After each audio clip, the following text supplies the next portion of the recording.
Bom dia, mais um bom dia mesmo a todos. Espero que todos estejam bem.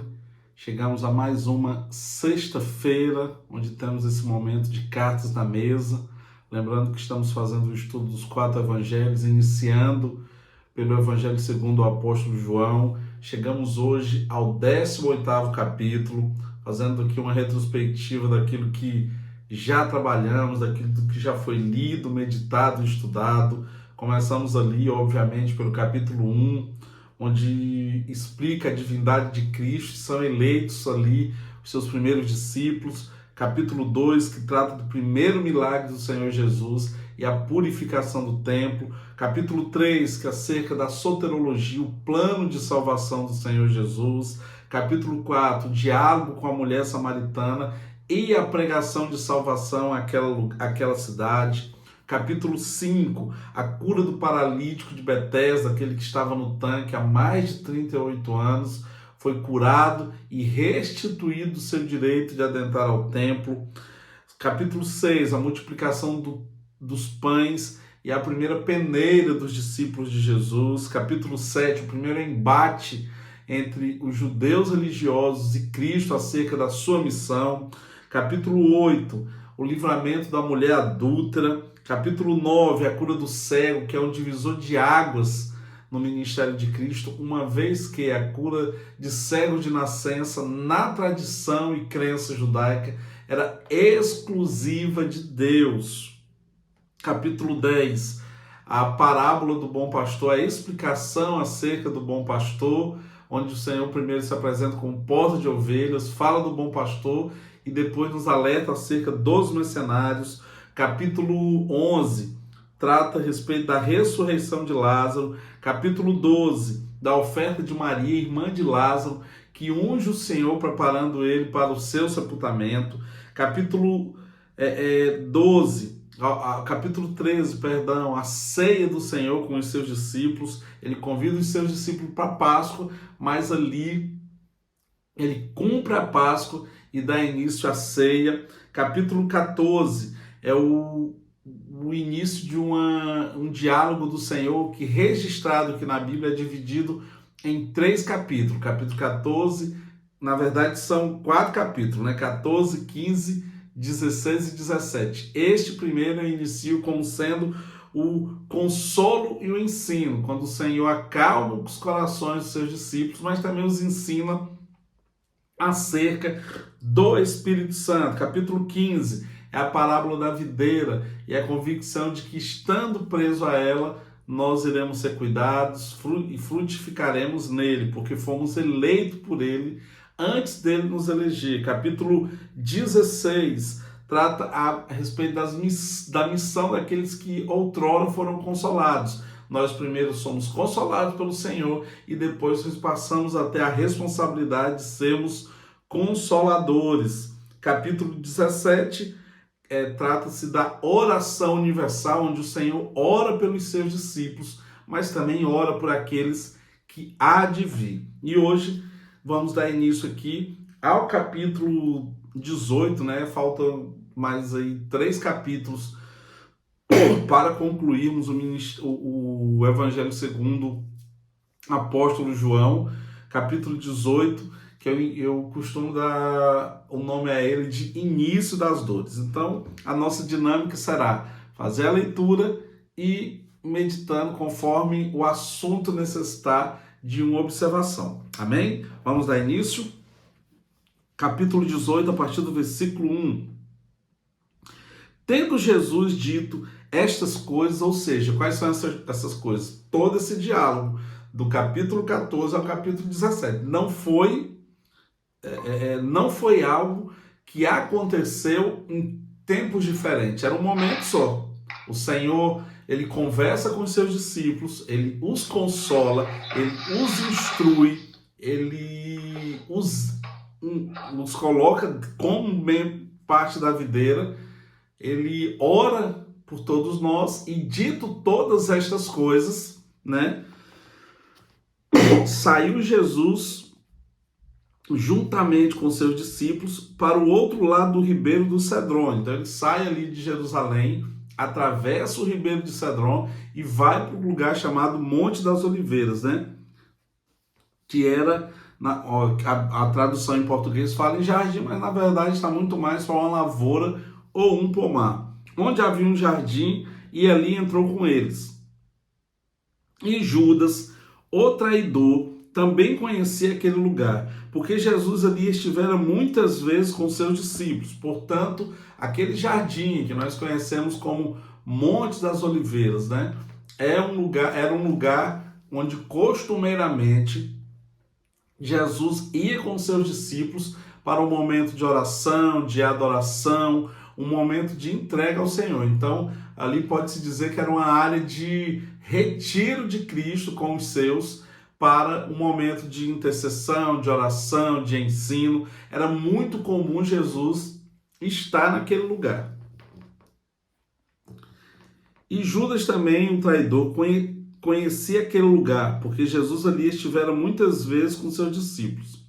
Tendo, pois, Judas recebido a escolta e dos principais sacerdotes e dos fariseus, alguns guardas, chegou a este lugar com lanternas, tochas e armas. Sabendo, pois, Jesus todas as coisas que sobre ele haviam de vir, adiantou-se e perguntou-lhes: a quem buscais? Responderam-lhe: a Jesus, um Nazareno. Então Jesus lhe disse: sou eu. Ora, Judas o traidor estava também com eles. Quando, pois, Jesus lhe disse: sou eu, recuaram e caíram por terra. Jesus de novo lhe perguntou: ao quem buscais? Responderam: a Jesus, o Nazareno. Então lhes disse Jesus: já vos declarei que sou eu. Se é a mim, pois, que buscai, deixai ir estes, para que se cumpra a palavra que dissera: não perdi nenhum dos que me destes. Então Simão Pedro puxou da espada que trazia e feriu o servo do sumo sacerdote, cortando-lhe a orelha direita. E o nome do servo era Malco. Mas Jesus disse a Pedro: mete a espada na bainha. Não beberei porventura o cálice que o Pai me deu?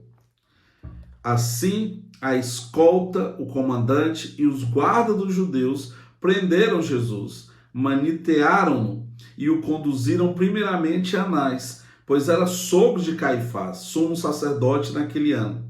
Ora, Caifás era quem havia declarado aos judeus ser conveniente morrer um homem pelo povo. Aqui, vamos dar uma pausa aqui, só para iniciar, só para ilustrar, na verdade, todo esse cenário.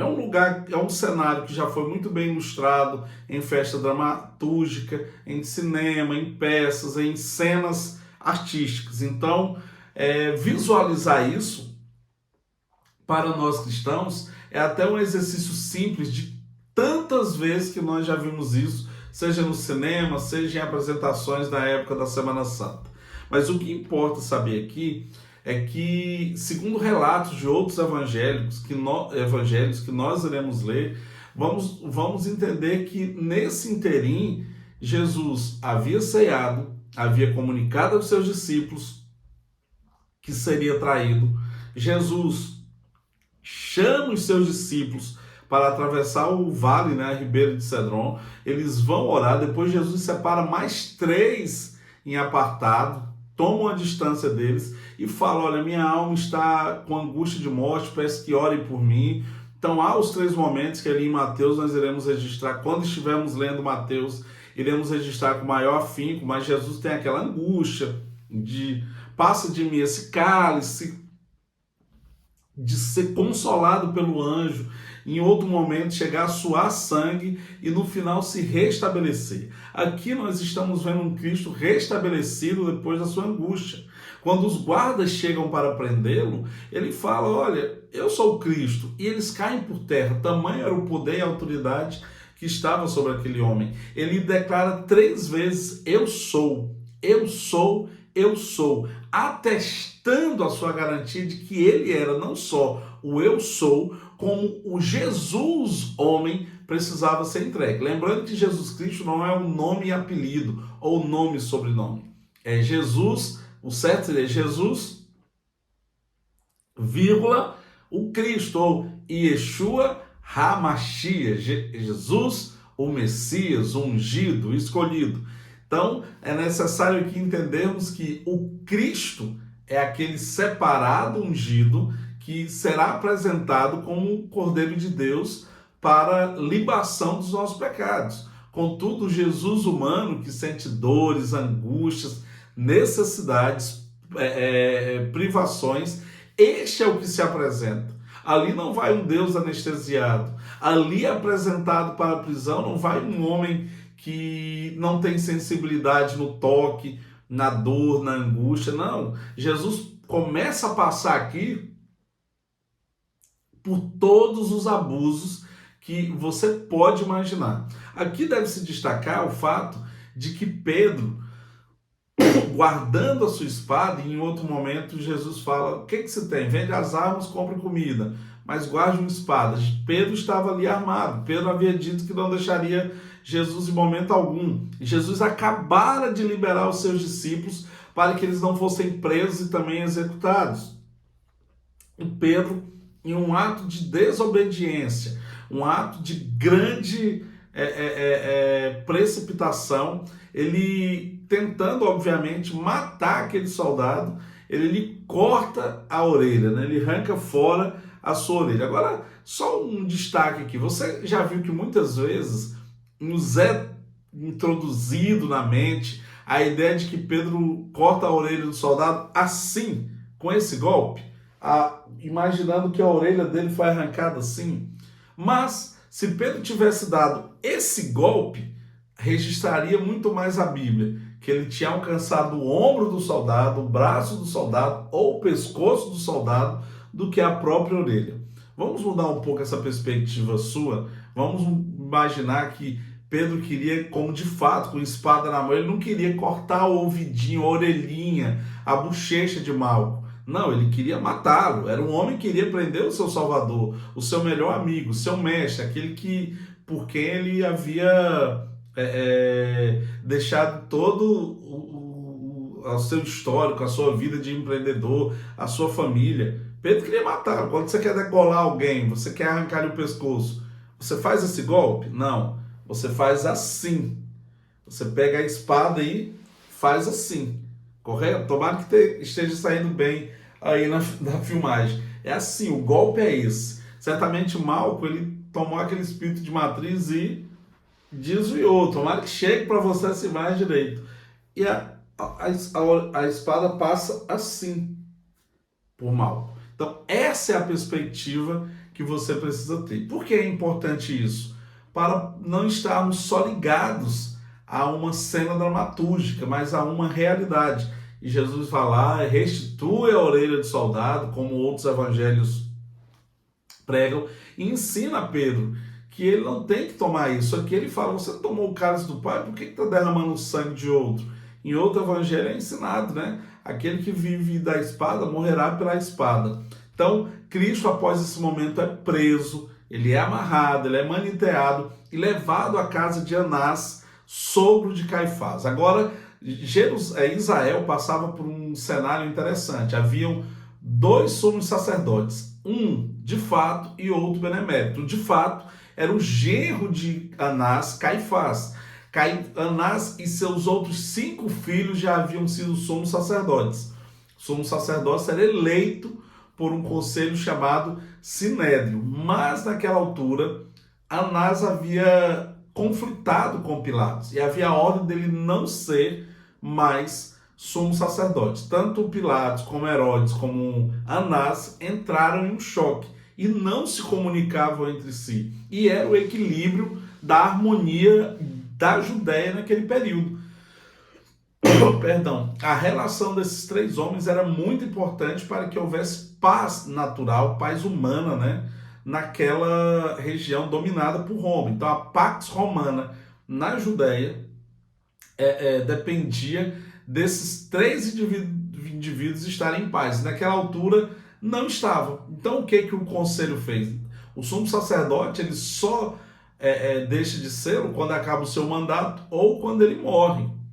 Nesse caso aqui, tiveram que afastar as atividades principais de Anás e eleger um outro. E elegeram o genro de Anás, que era Caifás. Mas a figura forte, a imagem política de autoridade era de Anás. Por isso que, primeiramente, Cristo foi levado à casa de Anás, um lugar sem jurisdição, sem circunscrição, sem nenhuma competência para julgar alguém. Daí já se tira como a morte de Cristo foi muito planejada, porém desobedecendo inclusive as leis naturais, as leis humanas.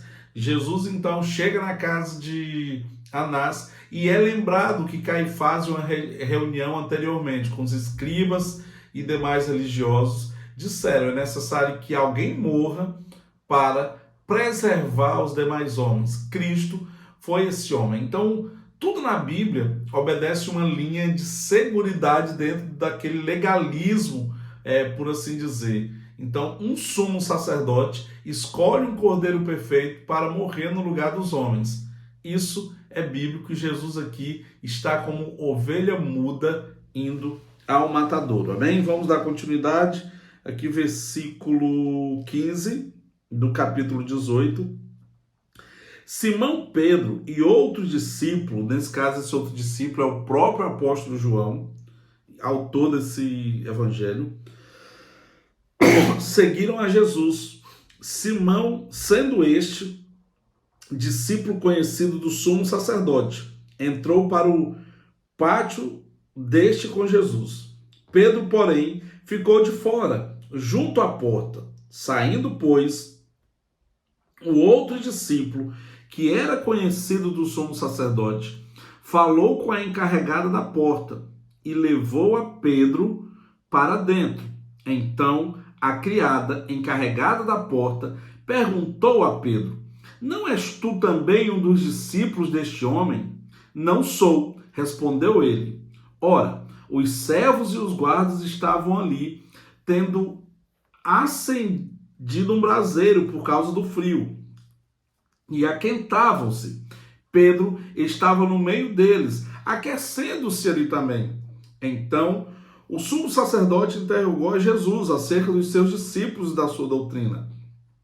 Declarou-lhe Jesus: eu tenho falado francamente ao mundo.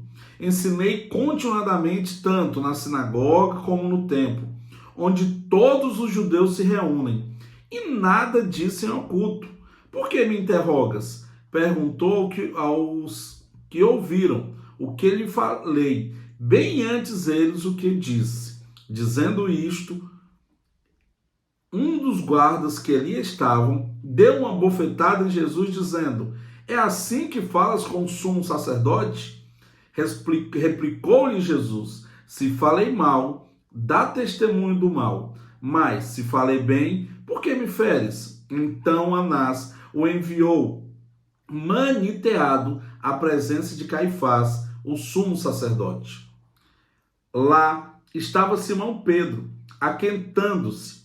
Perguntaram-lhe, pois: és tu, porventura, um dos discípulos dele? Ele negou e disse: não sou. Um dos servos do sumo sacerdote, parente da quem aquele Pedro tinha decapitado a orelha, perguntou: não te vi eu no jardim com ele? De novo Pedro negou, e no mesmo instante cantou o galo. Vamos dar só aqui mais uma pausa para explicar todo esse cenário. Jesus já havia sido preso, levado à casa de Anás, e começa ali os interrogatórios. É interessante que Jesus, de forma muito cordial, como narra aqui o próprio Evangelho, fala: olha, eu já vim ensinando publicamente, eu nunca ensinei nada em oculto, ensinei na sinagoga, nos templos, publicamente.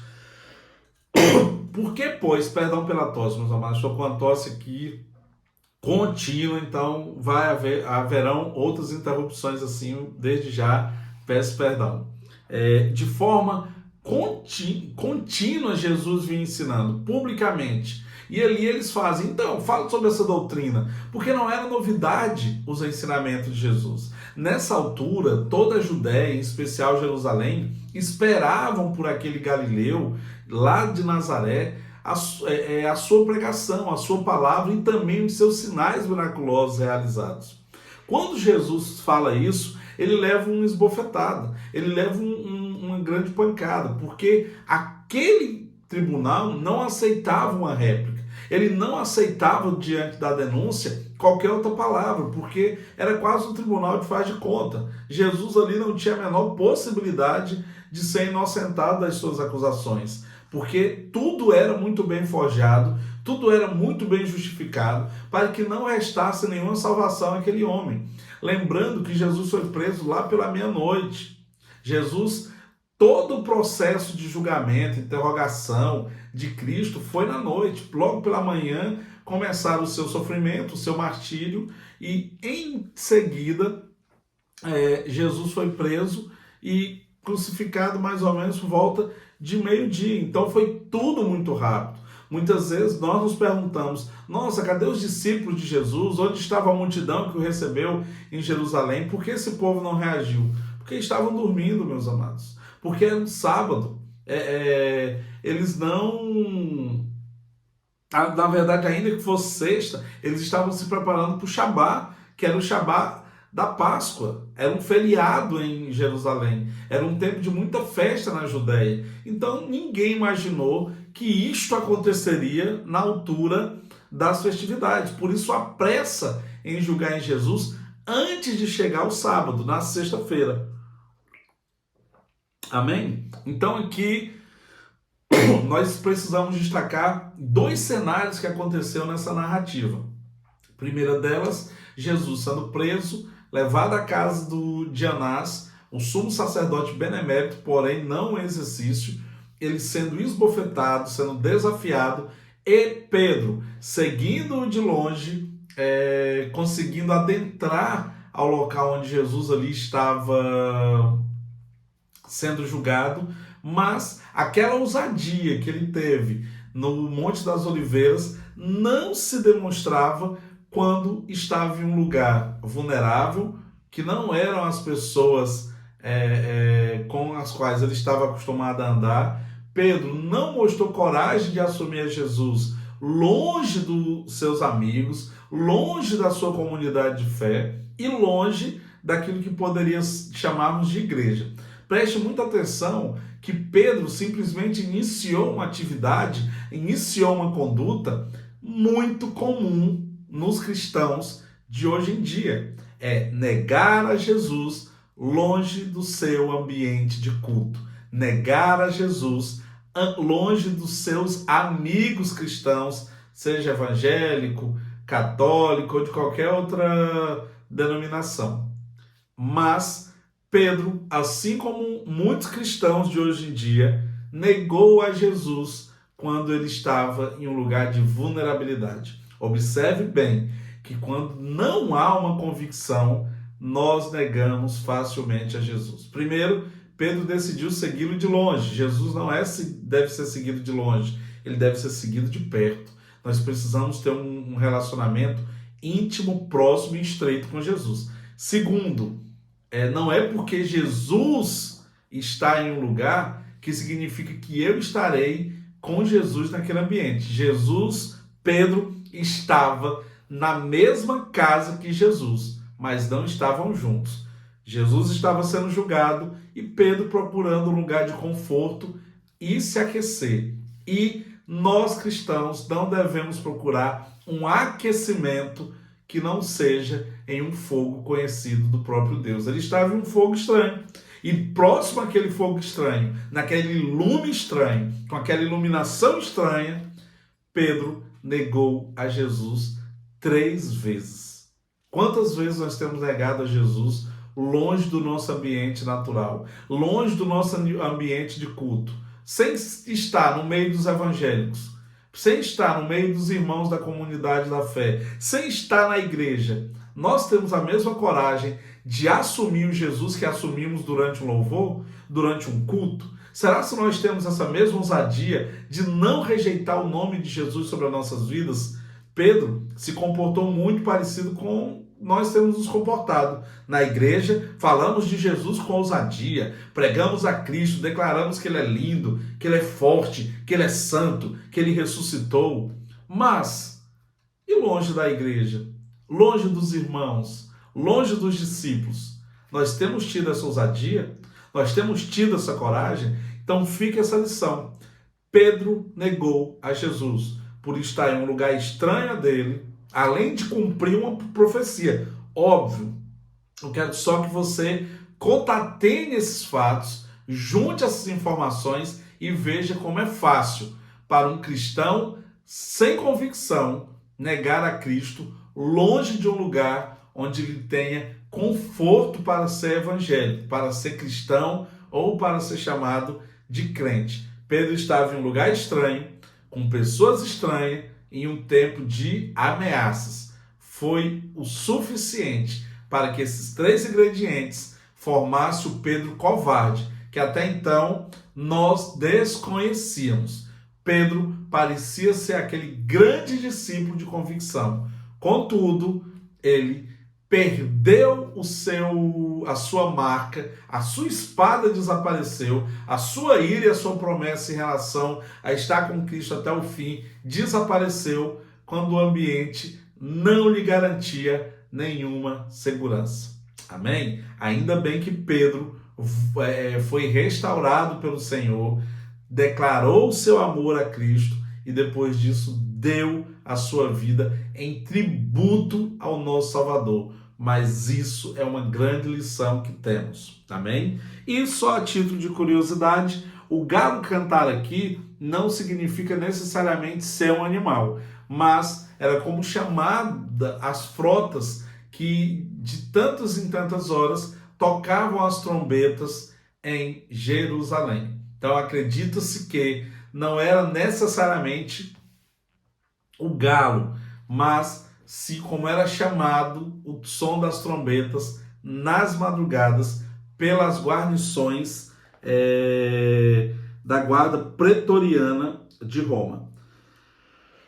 Vamos dar continuidade aqui, versículo 28 do capítulo 18 do apóstolo João. Depois levaram Jesus da casa de Caifás para o pretório. Era cedo de manhã. Eles não entraram no pretório para não se contaminarem, mas podem comer a Páscoa. Então, Pilatos saiu para lhes falar e lhes disse: que acusação trazeis contra este homem? Responderam-lhe: se este não fosse malfeitor, não te entregaríamos. Replicou-lhes, pois, Pilatos: tomai-o vós, outros, e julgai-o segundo a vossa lei.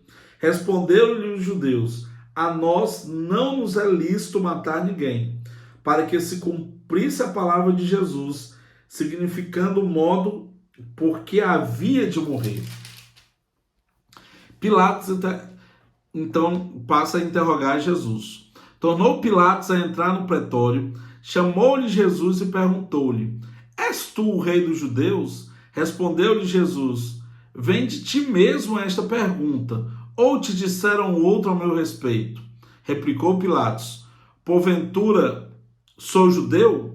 A tua própria gente e os principais sacerdotes é que te entregaram a mim. Que fizestes? Respondeu Jesus: o meu reino não é deste mundo. Se o meu reino fosse deste mundo, os meus ministros se empenhariam por mim, para que não fosse eu entregue aos judeus, mas agora o meu reino não é daqui.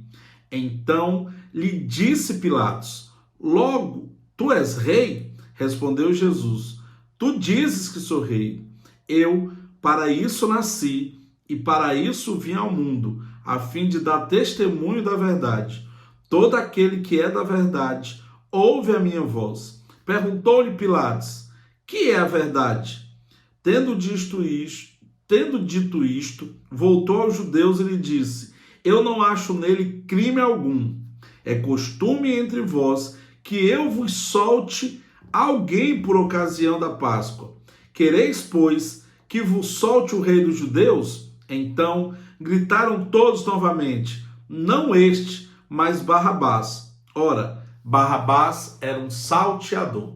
Aqui nós temos um momento onde Jesus sai da casa de Anás, vai à casa de Caifás, e Caifás, não querendo se comprometer, não se contaminar, ou ter o seu mandado ali enquanto sumo sacerdote comprometido por maiores ilegalidades, leva-o então a Pilatos, que era o responsável por Roma naquele governo. Lembrando que havia 3 ordens de poder. O sumo sacerdócio, representando o Sinédrio, de ordem religiosa. Herodes, que era a figura monárquica da Judéia. E Pilatos, que era uma espécie de primeiro-ministro ou governador de toda a Judéia. Então havia ali 3 lideranças que prestavam reverência e contas a Roma. João não registra a ida de Jesus a Herodes, mas os outros evangelhos fazem essa colocação. Vamos nos ater o registro segundo a perspectiva de João. Mas, indo ele a Pilatos, você observa que os outros não adentram a casa de Pilatos para participarem da Páscoa, porque era contaminação um judeu visitar um romano, ele não podia acessar isso. Então Jesus ali é interrogado por Pilatos. Eu só quero fazer um parênteses aqui e explicar que Pilatos não é uma figura misericordiosa, gentil, agradável, doce e afável.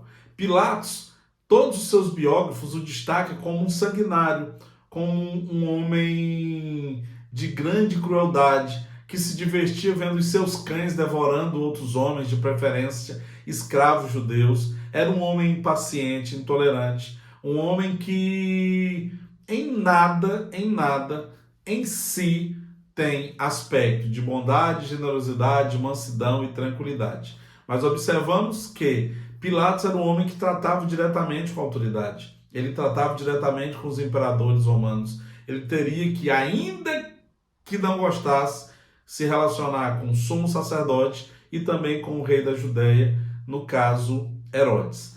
Quando lhe é apresentado como um homem que se diz rei da Judéia, ele gosta da ideia, uma vez que o seu maior adversário era Herodes, este sim chamado de rei da Judéia. E ali aparenta, segundo os relatos bíblicos, que houve uma empatia ou uma simpatia de Pilatos em relação a Cristo. Quando, na verdade, Pilatos viu que não havia nenhuma gravidade nele, que era perda de tempo ele estar acordando aquela altura da madrugada para julgar uma causa que ele não via nenhuma razão. Mas Cristo foi contundente com Pilatos. Ele disse que o reino dele não era daqui. Portanto, igreja, pare dessa ansiedade de querer reinar nesse lugar. O nosso lugar de reino é com Jesus. O nosso lugar de reino não é com um homem. O nosso lugar de reino não é nessa dispensação, mas em outra. Então, Jesus rejeitou outra vez esse reino. Ele rejeita o reino em Satanás quando é tentado. Ele não aceita a oferta dos reinos terrenos. Ele rejeita o reino quando multiplica os pães e querem lhe fazer rei. E aqui ele rejeita novamente a figura de um rei natural terreno, uma vez que este sistema, esse mundo, jaz do maligno. Esse mundo tem um príncipe que o próprio Cristo o declarou como sendo essa autoridade. Então, a igreja que hoje tenta buscar, por uma teologia totalmente falida e sem base bíblica, um aspecto de reinar aqui, tomando lugares de influência, ela contraria a própria ordem de Jesus. Ela contraria o próprio comando de Jesus e entendimento dele. Pilatos, então, ali usa de uma tradição judaica para tentar dar um livramento a Jesus. Não por ele gostar de Jesus, mas por ele ver que não havia hipótese alguma dele ser condenado de forma natural. É quando ele propõe a tradição de que na Páscoa um indulto é dado a alguém. E Jesus, sendo filho de Deus, é rejeitado por um homem que, na verdade, não era o nome dele, mas como ele foi tratado. Barbás, que significa filho de qualquer, filho de um pai qualquer. Era um homem bastardo, um homem sem nenhuma identidade social. A Bíblia o destaca como um homicida, como um latrocida, como um salteador. Mas os religiosos, aquele povo que estava disposto a sacrificar Cristo, eles tiveram muito mais interesse em libertar Barrabás, deixar preso um bandido, deixar preso um salteador, a liberar um homem justo, santo, para que se cumprisse, portanto, as Sagradas Escrituras e as palavras proféticas acerca de Jesus. E isso devemos destacar que é o que acontece todos os dias. Sempre quando Jesus se coloca em nosso lugar diante do nosso pecado, nós muitas vezes fazemos a escolha por Barrabás. Nós somos um Barrabás em Cristo. As nossas atitudes, quando pecamos, quando nos comportamos de maneira a cumprir ou atender às nossas paixões e nossos instintos, nos fazem como aqueles que escolhem Barrabás. Há em nós um Barrabás e há em nós que aceitamos a Jesus. Muitas vezes nós deixamos livre quem é Barrabás e prendemos a Jesus no sentido de não aceitar a sua instrução, não aceitar o seu conforto, o seu consolo, a sua boa palavra.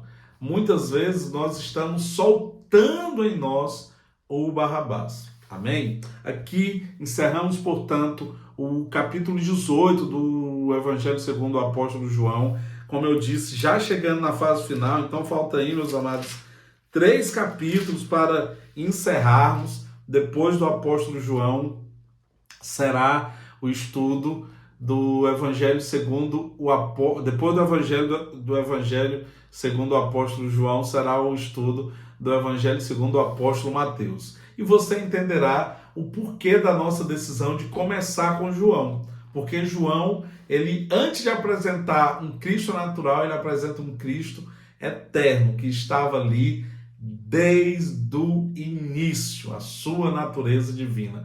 Mateus já apresentará Cristo como um homem que nasceu de uma mulher, filho de alguém que descende da tribo de Judá. Mas isso vai ficar para daqui 3 capítulos, amém? Então vamos orar aqui, né?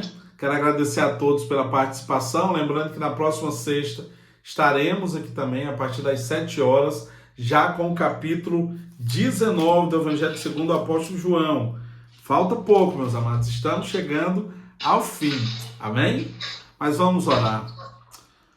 Senhor, meu Deus e Pai, em nome de Jesus, eu quero te agradecer, Pai, por mais essa sexta-feira, onde as tuas misericórdias se renovaram a nosso favor. Pai, obrigado pelo teu amor, pelo teu zelo, pelo teu cuidado. Pai, obrigado, Senhor, por essas pessoas que se dedicaram a tão logo de manhã, Senhor, estarem aqui atentos à tua palavra, ao Evangelho. Eu agradeço também por aqueles que estarão em outra ocasião, meu Pai, ali em outra plataforma, ouvindo, assistindo, acompanhando, aprendendo. Meu Pai, que todo ensino que parte de Ti, Senhor, chegue ao coração deles. Que tudo que eu falar, Pai, que não seja Teu, não se guarde no coração e no espírito deles. Eu abençoo a continuação desse dia, abençoo a continuação do dia de cada um, em nome de Jesus. Amém, amém e amém. Tenham todos um dia abençoado, meus amados. Fiquem em paz e que o Senhor os guarde em tudo. Fiquem com Deus. E até a próxima sexta, se Deus quiser.